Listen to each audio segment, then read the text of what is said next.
Ever felt like someone quietly drained your energy without ever lifting a finger? Here's a harsh truth. Toxic people only stay because you let them. You can't change them, but you can outsmart them and take your power back. Here's the uncomfortable truth no one wants to admit.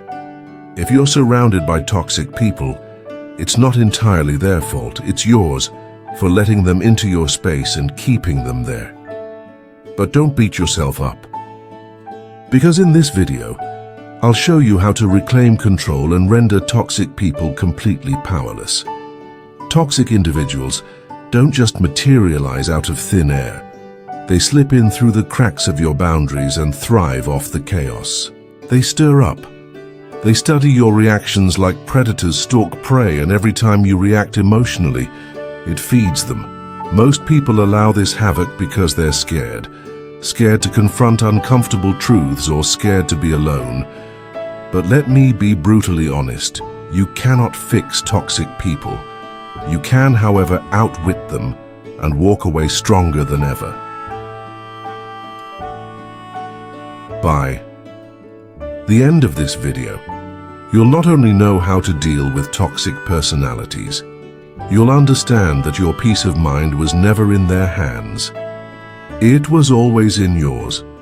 Forgive, but don't forget forgiveness. It's one of the most powerful and misunderstood virtues we have. So many people think forgiving someone means you're soft, naive, or even willing to invite more pain. But that's not what real forgiveness is. It's not about excusing harmful behavior or welcoming someone back into your life like nothing happened. True forgiveness is about setting yourself free, cutting the chains of resentment so they don't weigh you down anymore. I learned this the hard way. Years ago, I had a friend. Let's call them Alex. We were incredibly close. The kind of friendship where you think, this person would never hurt me. One day I opened up to Alex about something deeply personal, something I had never told anyone else. I trusted them. A week later, I found out they had not only shared my secret, but twisted it, turning the story into something ugly, something cruel.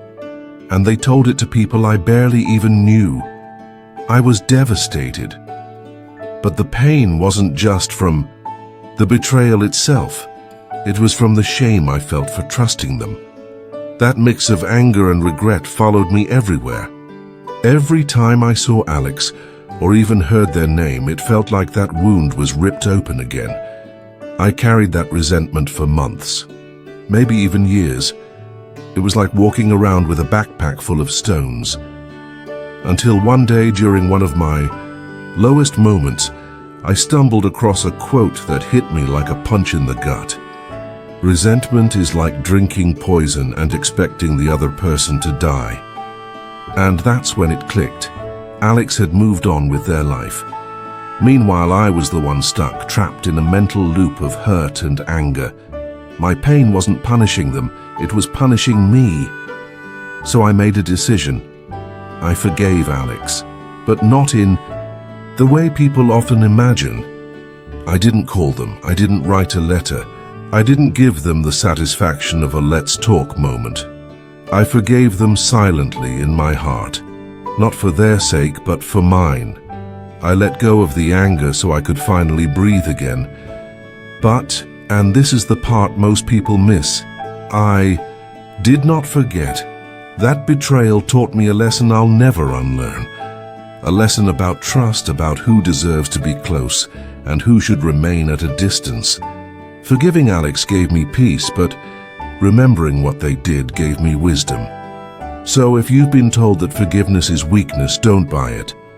In reality, it's the ultimate act of strength.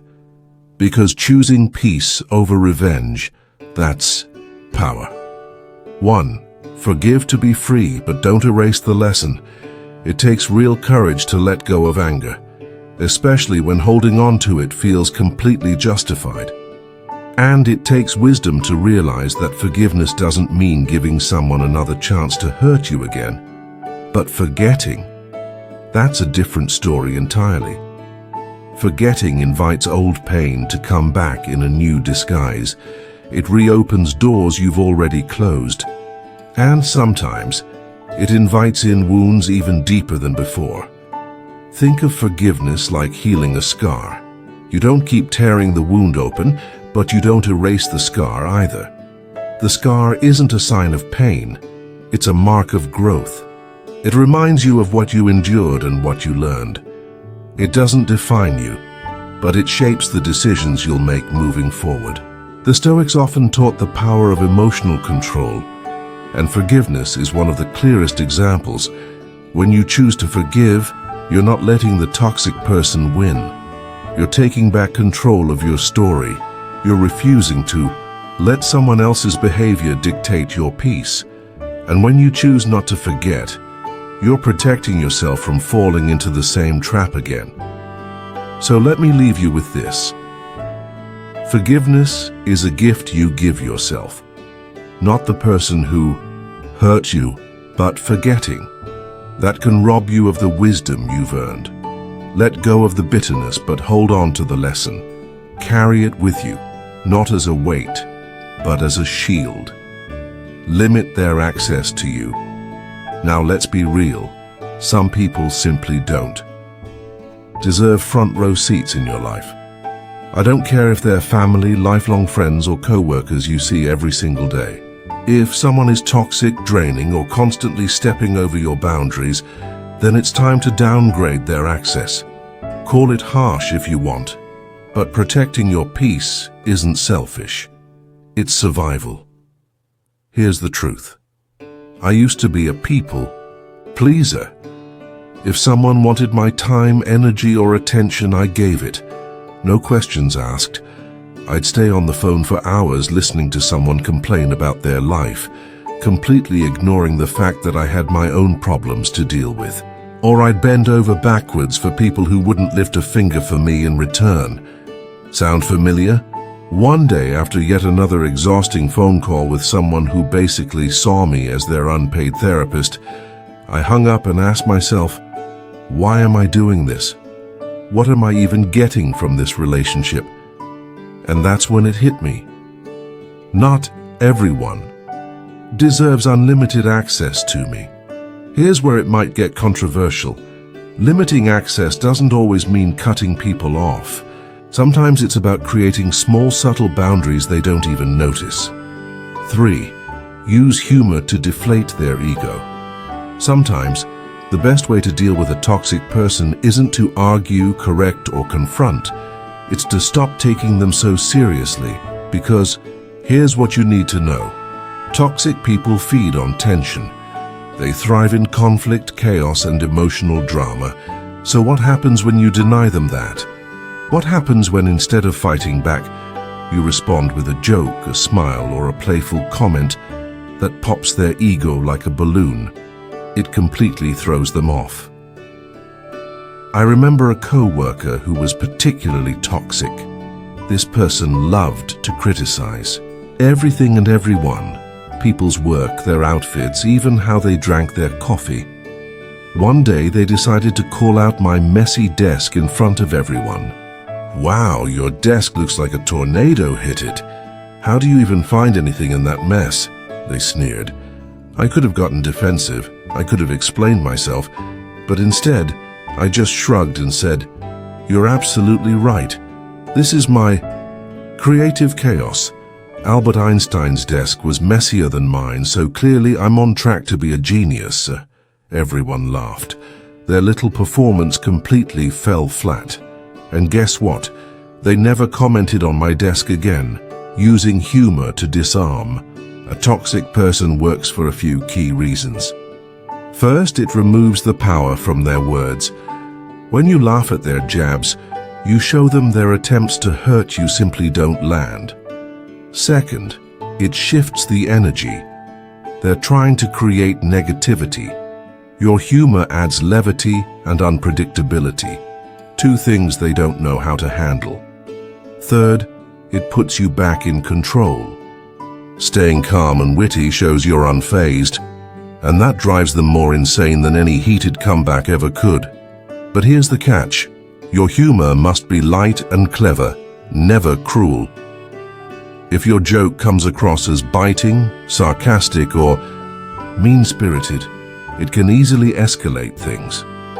Your goal isn't to tear them down, but to make their toxicity look ridiculous without lowering yourself to their level. Let's say someone keeps interrupting you in a meeting. Instead of getting angry, you smile and say, "Wow, I didn't know we were tag teaming today, but it's my turn now." It's firm but funny and gets the message across without adding fuel to the fire. Or when someone tries to guilt trip you with a line like, "I guess you're too busy these days to care about me anymore," you can respond playfully, "Guilty as charged. I've been auditioning for World's Worst Friend and apparently I'm nailing the part." You've just taken the sting out of their manipulation without feeding into it. Now let's be clear. Using humor doesn't mean you're ignoring how toxic someone is. It means you're choosing not to let their toxicity consume you. It's a subtle way of asserting your strength, proving that their attempts to control or belittle you simply don't work. Know when to walk away. Walking away from a toxic person is one of the hardest but most liberating choices you'll ever make, because it's not just about exiting a bad situation. It's about reclaiming your peace, reclaiming your time, reclaiming your energy. But here's what makes it tricky. Walking away isn't always dramatic. It's not always a tear-filled goodbye or a slammed door. Sometimes it's quiet, subtle, repeated. Sometimes it's choosing yourself over their chaos again and again and again. Toxic people are experts at keeping you tangled. They'll apologize, they'll make promises, they'll guilt you with things like, "If you leave, you're giving up on me." And if you're honest with yourself, there's a part of you that wonders, if I walk away, does that make me the bad guy, for example? That friend who always unloads their problems on you? Try replying with, "Wow, that sounds rough. What do you think you'll do about it?" Watch how quickly they lose interest once you stop feeding into their negativity. Or the family member who constantly criticizes your life. You don't have to defend yourself. Just nod, smile, and keep your plans to yourself. Their judgment loses power when they don't have the full story. I once had a co-worker who thrived on gossip. Every time they'd trap me in the break room with, "You won't believe what happened," I'd simply say, "Oh, I'm not really into office drama," and walk away. It was awkward at first, but guess what? They eventually stopped pulling me into their nonsense. Limiting access means recognizing that not everyone gets a backstage pass to your mind and your emotions. It's about creating layers, inner circles for the people who lift you up, and outer rings for the energy vampires. And yes, some people might call you cold or distant for doing this. But ask yourself, do you want to be liked by everyone or respected by the right ones? Here's a playful way to think about it. Your life is a VIP club, and you are the bouncer. The chronic complainers? General admission? Maybe. The drama queens? They can stay in the parking lot, but the ones who truly value and respect you, they're on the VIP list, and you welcome them in with open arms. Walking away isn't weakness, it's wisdom. Whether it's a friendship, a romantic relationship, or even a family bond, staying in something that constantly drains you isn't noble. It's self-destructive. I once had a close friend, the kind of person who lit up every room, always the life of the party. But behind the scenes, it was a different story. In private, every conversation revolved around them, their needs, their problems, their endless drama. Whenever I brought up my own struggles, they'd either brush it off or turn it into a competition. "Oh, you had a bad day? Let me tell you about mine," they'd say with a dramatic sigh. At first I made excuses for them. They're just going through a lot. They don't mean it. But as months turned into years, I realized something painful.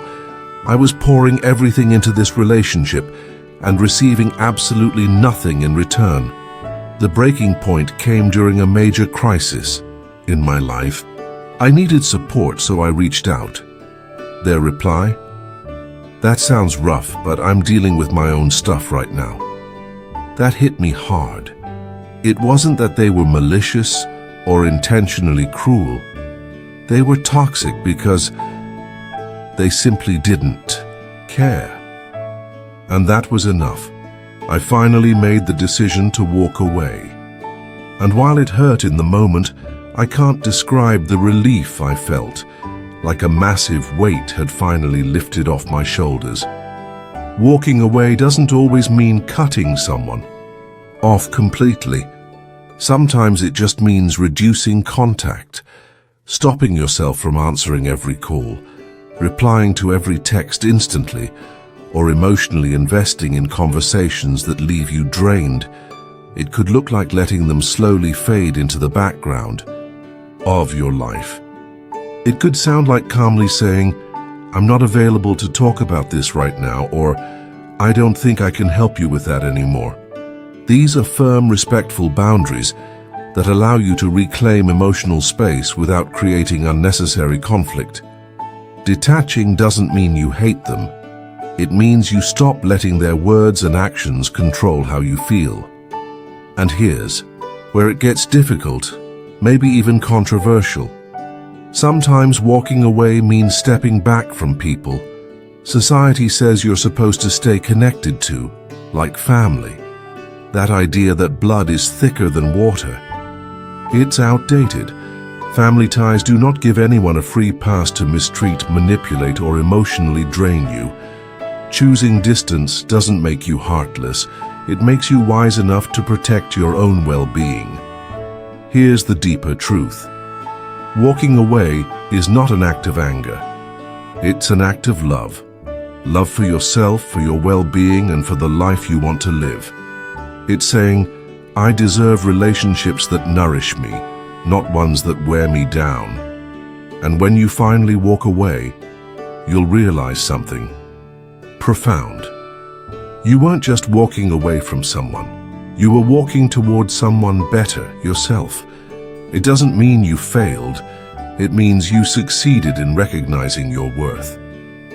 Toxic people have a way of making you feel like you're too much, not enough, or somehow to blame. But the moment you create space from their chaos, a new clarity sets in. You start to see the truth. It was never you. It was always them. And the best part, walking away opens up room for something better, for people who actually see your value and treat you accordingly.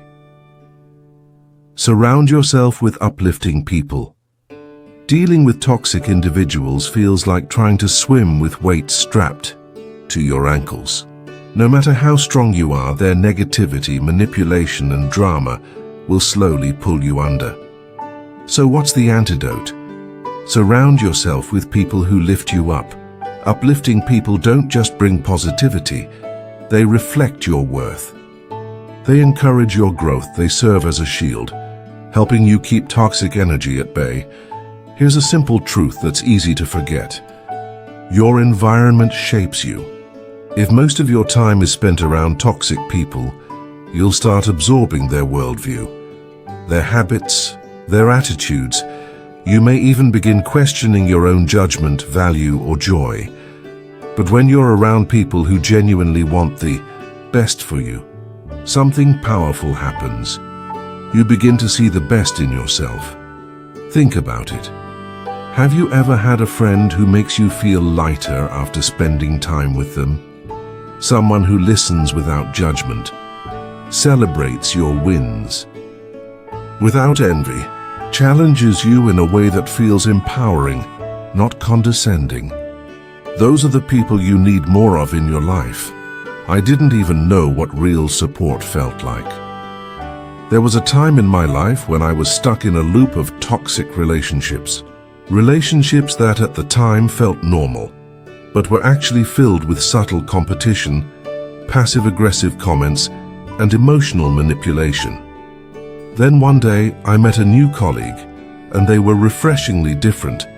They were genuinely positive, not fake, not forced. They'd say things like, "You're really good at this, why don't you take the lead?" Or, "You handled that situation really well." At first, their encouragement almost shocked me, not because it was over the top, but because it was so sincere. That's when I realized I had become so used to backhanded compliments and underhanded jabs that I didn't even recognize real support anymore. Gradually, I started spending more time with them and others like them. People who were kind, stable, and didn't feel the need to compete or manipulate. They didn't try to one-up me. They didn't undermine me. They didn't play games with my emotions. Instead, they inspired me. They encouraged me to believe in myself. They helped me realize I needed to set higher standards for the relationships I allowed into my life. How to attract uplifting people into your life. Identify your tribe. Seek out people who inspire, encourage, and energize you. They might be old friends, mentors, or even new connections that just feel right. Invest in quality over quantity. Instead of trying to maintain a massive social circle filled with surface-level interactions, focus on building deeper connections with a few people who genuinely uplift you. Be the energy you want to attract. Relationships go both ways. If you want uplifting people in your life, be that person too. Listen without judgment. Encourage authentically. Celebrate others without envy. And now, the controversial part. Sometimes making space for uplifting people means cutting ties or limiting contact with those who don't uplift you, even if they've been in your life for years. Loyalty is a beautiful trait, but it's not worth sacrificing your inner peace for someone who consistently drains you. The deeper message is this: uplifting people don't just make you feel good, they remind you of the kind of life and love you truly deserve. They help you grow into the best version of yourself, not by forcing you to change, but simply by believing in you and holding space for your potential. And then something shifts. Toxic people try to convince you that everyone is as selfish, bitter, or manipulative as they are. They say, that's just how people are. But uplifting people show you a different truth. They remind you that kindness, respect, and genuine connection still exist. And once you've experienced that, you'll wonder why you ever accepted anything less. Refuse to play their games. Toxic people thrive on chaos. They're emotional puppeteers, constantly pulling strings to control, provoke, or confuse you. Their games vary. Sometimes it's subtle guilt-tripping, making you feel bad for saying no. Other times it's loud and dramatic, stirring up conflict just to make themselves the center of attention. So how do you win? You stop playing. You refuse to participate in their game altogether. Here's the thing. Toxic people are masters at baiting you. They know exactly what to say to push your buttons. They create situations where you feel forced to explain, defend, or react, and the moment you take the bait, they win. Because now, you're on their turf, playing by their rules. But when you stay calm and disengage, you take their power away. You leave them spinning in the chaos they created. I remember dealing with a particularly toxic family member who loved to provoke arguments at every gathering. They'd throw out passive-aggressive comments like, "Must be nice to have so much free time." Some of us actually work hard.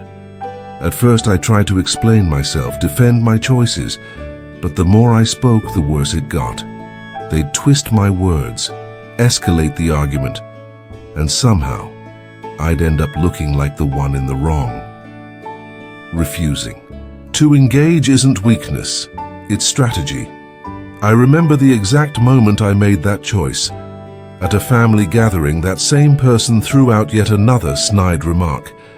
But instead of explaining or defending myself like I used to, I smiled and calmly said, "You're entitled to your opinion." Then I changed the subject. They tried again. But I stayed calm. I stayed out of it. You could literally see the frustration on their face. Why? Because I didn't give them what they wanted, drama. And eventually they stopped targeting me altogether. Not because they changed, but because I stopped feeding their game. Refusing to engage isn't about being passive. It's a strategic choice. Here's how you can master this approach. Recognize the bait, pay attention to the patterns. What triggers you? How do they set the trap? Once you learn their tactics, you can change how you respond. Stay calm. Toxic people want emotional fireworks. They crave reactions. If you stay composed, you take away their biggest weapon, your emotional energy. Respond minimally, or not at all. Sometimes, silence is the strongest stance. Other times, a neutral response like, "That's interesting," or "I see," is all it takes to shut down their momentum. Set clear boundaries. Don't let them drag you into circular arguments. Say things like, "I'm not going to argue about this," or "Let's talk when you're ready to have a productive conversation." Here's the controversial part. Refusing to engage does not mean being a pushover. It doesn't mean you're weak. It doesn't mean you're scared. It means you're wise enough not to waste your energy fighting battles that were never worth your time in the first place. Toxic. People will say you're cold. They'll accuse you of being dismissive. They may even call you a coward, but that's just another tactic to lure you back into their game. The truth is this: you don't owe anyone your energy, especially not someone who feeds on negativity. When you refuse to engage, you're reclaiming control. You're defining your own rules for how you show up in the world, rather than letting someone else dictate them. Life is too short to waste on endless arguments and manipulative games. When you step back, you're not running away. You're rising above. You're choosing peace over chaos, clarity over confusion, and power over manipulation. That's a game worth winning every single time. Stay focused on your purpose. Toxic people love distractions. They'll do anything to pull you away from your goals, your peace, and your momentum. They thrive when you're off balance, confused, and entangled in their chaos. Sometimes it feels like their mission is to make their problems become your problems. But when you stay deeply committed to your purpose, to your goals, your values, and the life you're building, their noise starts to fade into the background. Staying focused isn't just a defense mechanism. It's a power move. Here's something toxic people don't want you to know. They fear a focused person. Why? Because they can't control someone who knows where they're going. They'll downplay your dreams, mock your success, or pick the worst moment to demand your attention. Why? Because if you're focused, you're not available for their drama. Once worked with someone who checked every box of toxicity. They gossiped constantly, stirred up drama, and always tried to suck others into their mess.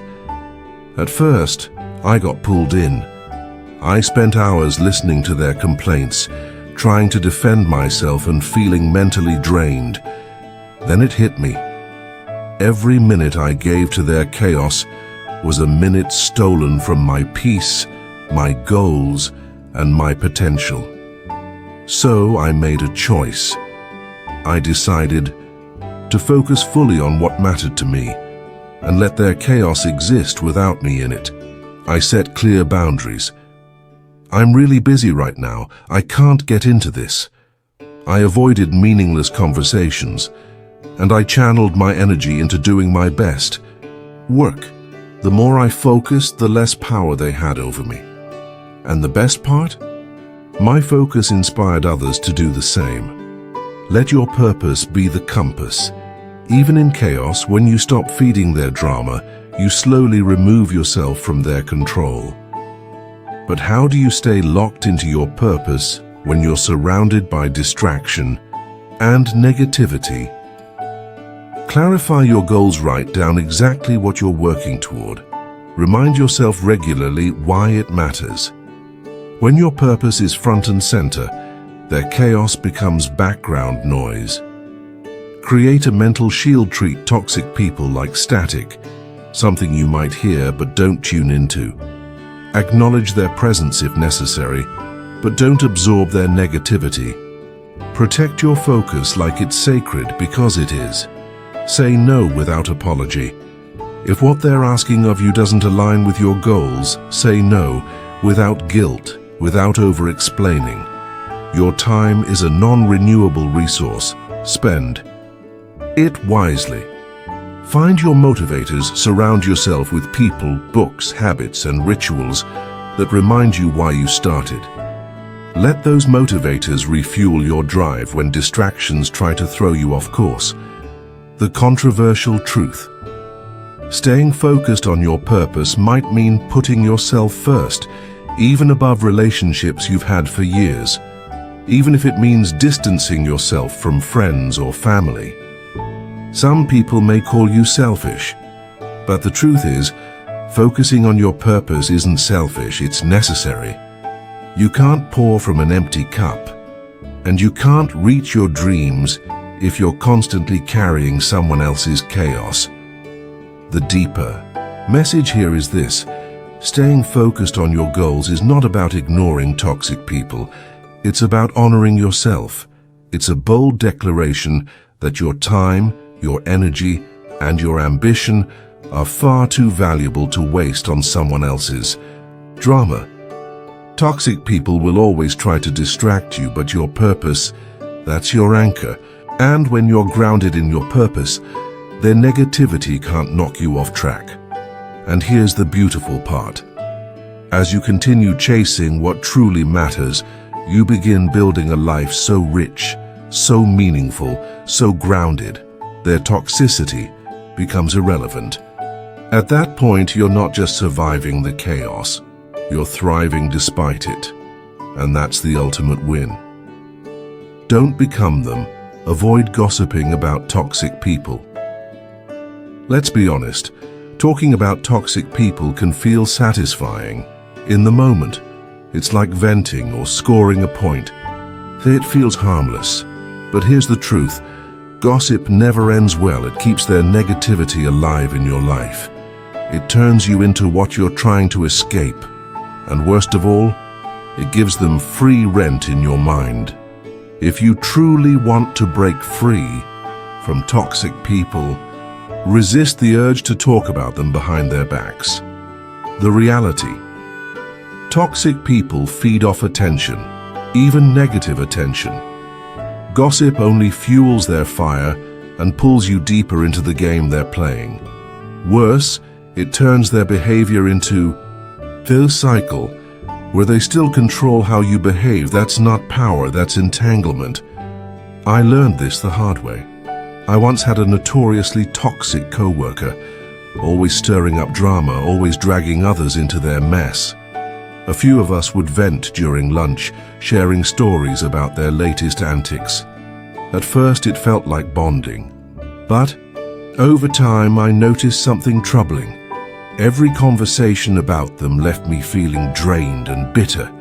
Worse, they somehow found out we were talking and twisted it to make themselves the victim. That was my wake-up call. From that day forward, I chose not to engage in gossip. Instead, I focused on staying professional and, when necessary, addressed issues directly. It wasn't easy. There were moments I really wanted to vent, but something shifted. By stepping out of the gossip loop, I regained both my energy and my integrity. So how do you avoid gossiping and still stay sane? 1. Vent productively. If you need to get it out, do it with someone trustworthy like a mentor or therapist, someone who won't feed the fire. Stick to facts, not insults. When discussing the situation, talk about actions, not personalities. Avoid personal attacks or name-calling. Redirect the conversation. When others start gossiping, gently shift the topic. Hey, instead of talking about them, let's focus on how we can actually solve this. Focus on solutions, not their behavior. Instead of replaying their bad behavior over and over, shift your energy towards something more productive, finding ways to protect your peace and move forward. Ask yourself, what will keep me centered? What can I do right now that aligns with the life I want to build? When your energy is directed toward progress, the noise they create starts to fade. Practice empathy. Without excusing the behavior, you don't have to justify or forgive their actions, but recognizing that many toxic people act from their own. Pain can help you rise above the desire to gossip or retaliate. It's not about being kind to them, it's about being kind to yourself. The controversial truth? Avoiding gossip might feel lonely at first.